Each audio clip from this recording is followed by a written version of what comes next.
मगर मेरा एक ही निवेदन है कि ये कह रहे हैं साहब एडीएम साहब बैठे हैं, आप 5 लोगों को उधर भेज दीजिए, हम 1 घंटे के अंदर आपको सुनो 1 घंटे के अंदर निर्णय कर रहे हैं। अब निर्णय क्या जो मैं समझा दूं आपको, मैं तो आपका बेटा हूं, तो इसमें बोल रहा हूँ, आप मुझे माफ करना, मेरी मजबूरी इसमें बोलना पड़ा, मेरे में सबसे ज्यादा फूक है, मेरे स्टेटमेंट से मुझे बोलना पड़ा, सबसे ज्यादा अंतिम 5 के लोग हमें, सबसे ज्यादा छूट इस सरकार में हमारे पर ही पड़ता है, चाहे कांग्रेस की हो चाहे बीजेपी की हो।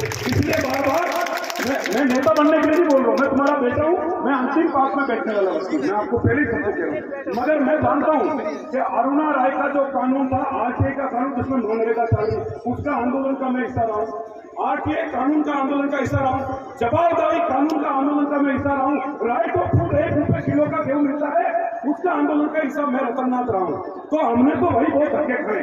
तो मैं आपको यही कहता हूँ कि जब तक राजस्थान सरकार के वहां आप अर्जेंट बात नहीं करोगे, वहां के जब तक 5 मंत्रियों की कमेटी बन के, और जब तक लाल सिंह जी, ये लक्ष्मणनाथ जी महाराज, संजय नाथ जी महाराज और हमारे ये चेतन गिरी जी महाराज, जो भी तुम्हारे वीर होगा बैठे हैं, मैं सबका नाम लूं तो टाइम लग जाएगा, इनके साथ बैठ के वो तुरंत प्रभाव से कमेटी बनाएंगे और हमारे कमेटी के लोग जयपुर में बैठेंगे, तब जाके आपका इस चीज का हल होगा।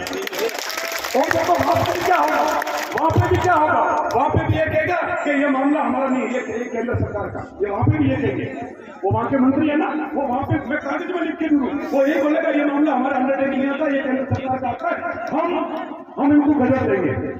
11% आरक्षण राज्य सरकार ने इन भारत में कर रखा है, हम उनको गजब देंगे कि इस गजब में जब महाराष्ट्र में लागू हो जाता है तो आप दूसरी सरकार हो क्या, हम उनसे बात करेंगे दूसरी टाइम में भी।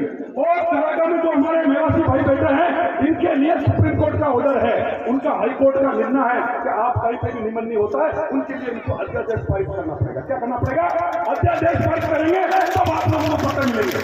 ये मैं आपको निवेदन कर रहा हूँ। तो मेरा आपने कहना, तीसरी बात, भारत के अंदर 15% है और राजस्थान के अंदर 1 करोड़ 23 लाख की आबादी है।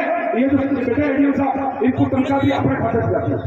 मैं आपको बता रहा हूँ, अभी तक सुन लो, अभी तक आप लोगों ने 6000 करोड़ रुपए इस राजस्थान सरकार को टैक्स दे दिया, 6000 करोड़ रुपए। ये एडीएम साहब को तनख्वाह उनको अपने पैसे पे चुकती है, ये अपने डिप्टी साहब बैठे हैं, इनको भी तनख्वाह अपने पैसे चुकती है। वो कैसे चुकती है? आप भी कपड़ा खरीदते हो, आप भी बीड़ी खरीदते हो, आप भी राशन खरीदते हो, और सारा टैक्स का पैसा राजस्थान सरकार के खाते में जमा होता है।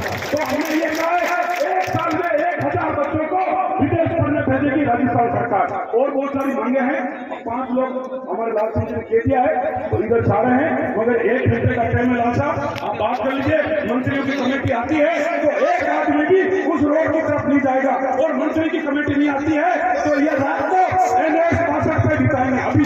और आपको जितनी भी बात हो रही है